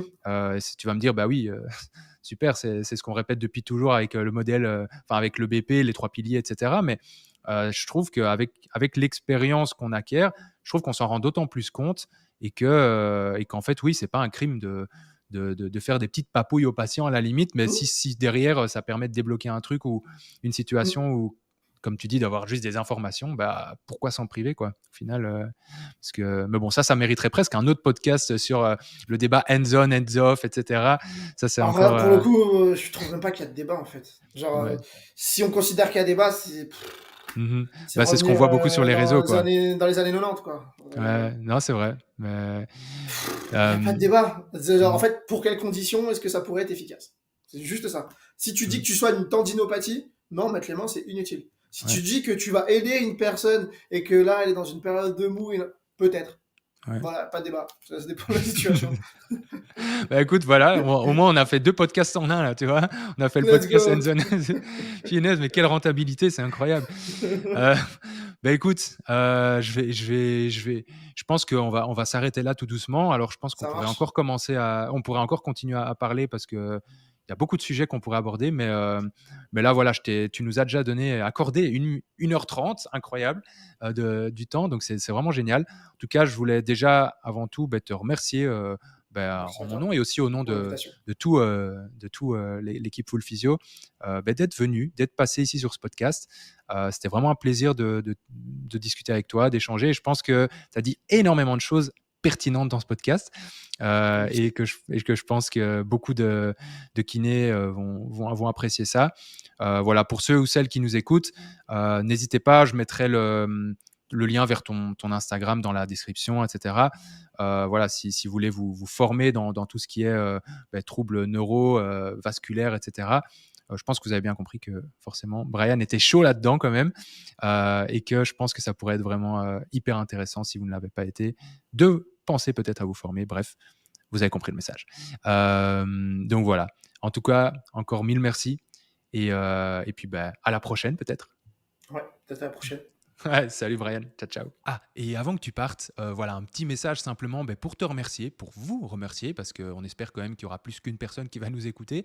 Mais voilà, pour votre soutien, parce que si vous êtes en train d'écouter ce petit message affectif, c'est que vous avez écouté le podcast en entier ou que vous avez été directement à la fin, mais dans tous les cas, c'est que vous nous suivez, que vous aimez, j'espère, notre travail. Et donc voilà, ça va être un petit peu bateau, mais si on peut vous demander encore une chose, c'est simplement de nous mettre peut-être 5 étoiles sur Spotify ou en tout cas sur la plateforme sur laquelle tu nous écoutes ou bien un like sur YouTube, tout ce que tu veux. En gros, juste nous montrer ton soutien et ton appréciation de notre travail au travers de ce que la plateforme te permet de faire, que ce soit aussi en partageant autour de toi pour faire connaître le podcast. Voilà, c'est vraiment des choses qui, quand on est auditeur, on ne se rend pas compte. Moi, personnellement, j'écoutais des podcasts avant d'en créer et je ne me rendais pas compte quand ces messages arrivaient. Je me disais, bon, encore une fois, ils nous demandent. Mais en fait, voilà, vraiment, je peux le dire maintenant, c'est hyper important parce que, comme tu sais, tout fonctionne avec un algorithme aussi. Et voilà, la moindre petite goutte dans l'océan, que ce soit un like, un partage ou les deux, un commentaire, etc., la moindre goutte, ça peut vraiment créer, si je peux rester poétique, un océan de soutien pour nous.